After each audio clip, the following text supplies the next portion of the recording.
Welcome to the Tech Egg. Don't get scrambled. Enjoy the video. You start by making sure your AirPods Max are powered and paired. This matters because spatial audio streams higher quality head-tracked audio. Once powered, bring the headphones within a few inches of your iPhone or iPad and watch for the pairing animation. If pairing fails, open Settings Bluetooth, tap the AirPods Max name, and confirm they show connected. Make sure your device runs the latest OS. Updates include spatial audio features and bug fixes, so enable Wi-Fi and install any pending updates. Now you enable spatial audio through the Bluetooth settings. This is where the feature lives.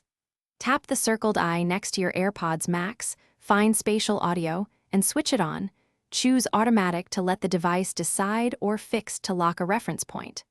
Once enabled, open Control Center and long press the volume control.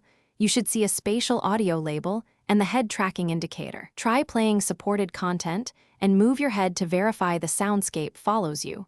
This confirms the effect is active.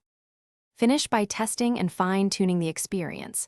Play Dolby Atmos or Apple TV Plus content because those sources demonstrate spatial audio best. If the effect feels off, switch between automatic and fixed modes and toggle head tracking to compare. Your ears will tell you which setting fits.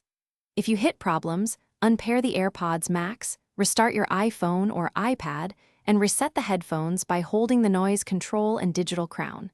Then repair. Also confirm both devices run the latest updates to avoid compatibility glitches. Thanks for watching. Consider subscribing if I helped unscramble your problems.